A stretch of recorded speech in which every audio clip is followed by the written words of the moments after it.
আসসালামু আলাইকুম সুপ্রিয় শিক্ষার্থী। আজকে আমরা আলোচনা করব স্বাভাবিক সংখ্যা বা ন্যাচারাল নাম্বার।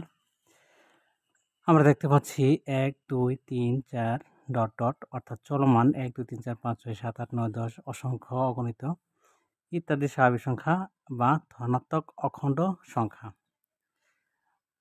আবার ২, ৩, ৫, ৭ ইত্যাদি মৌলিক সংখ্যা। ২, ৩, ৫ ইত্যাদি মৌলিক সংখ্যা।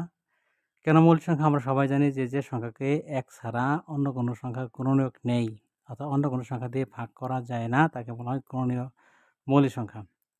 যেমন ২, ২ আমরা যেভাবে ভাঙাই ২ হবে। যেমন ২ কে যদি আমরা ভাঙানোর চেষ্টা করি, ২ একে ২, ২ দিয়ে ভাগ করার চেষ্টা করি, ২ দুই আমরা কয়বার যাব? একবার, ২ একে ২।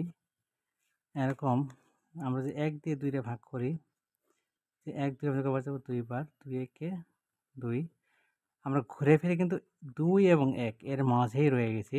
এজন্য এটাকে বলে মৌলিক সংখ্যা। যেমন ৩, ৩ ও আমরা ভাঙিয়ে দেখি, যেমন ৩ একে ৩। আবার ভাগ করে দেখি ১ ৩ আমাদের কয়বার যাব? ১ ৩ ও ৩ একে ৩। আবার আমরা ৩ দিয়ে ১ ৩, ৩ ৩ আমাদের কয়বার যাব? ৩ ৩ আমাদের কয়বার যাব? একবার, ৩ একে ৩। আমরা দেখতে পাচ্ছি যত কিছুই করি না কেন ঘুরে ফিরে ৩ আর ১, ৩ আর ১ ছাড়া এর কোনো গুণনীয়ক নেই। এজন্য বলে এগুলোকে বলা হয় মৌলিক সংখ্যা। আমরা যে ৫, যখন ৫ গুণ ১, ৫ একে ৫, ৫ এ যখন আমরা ভাগ করি তাহলে কি হবে? ৫ ৫ এর মধ্যে কয়বার যাব? একবার, ৫ একে ৫। আবার আমরা যে ৫ কে যদি ১ দিয়ে যে ৫ এ ভাগ করি, তো ১ ৫ এর মধ্যে কয়বার যাব? ৫ একে ৫।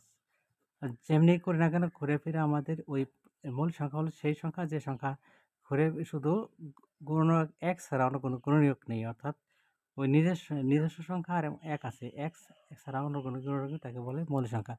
তো আমরা বিষয়টা ক্লিয়ার বুঝতে পারছি যে মৌলিক সংখ্যা কি? যে মৌলিক সংখ্যা হচ্ছে ওই সংখ্যা যে সংখ্যার ১ ছাড়া অন্য কোনো গুণনীয়ক নেই। বুঝতে পারছি ইনশাআল্লাহ। এরপরে প্রিয় বন্ধুরা, এরপর আছে ৪, ৬, ৮, ৯ এগুলো হচ্ছে যৌগিক সংখ্যা। আর তোমরা দেখতে পাচ্ছ যে ৪, ৬, ৮, ৯, হ্যাঁ, এগুলো দেখতে জোড় সংখ্যার মধ্যে দেখা গেল ৯ কিন্তু আছে। তোমরা ৯ দেখে বুঝতে পারছো যে ৯ কিন্তু জোড় সংখ্যা না। ৪ জোড় সংখ্যা, ৬ জোড় সংখ্যা, ৮ জোড় সংখ্যা, ৯ কিন্তু জোড় সংখ্যা না। অতএব এগুলা কি যৌগিক সংখ্যা। কেন? ৪ এর গুণনীয়ক আছে।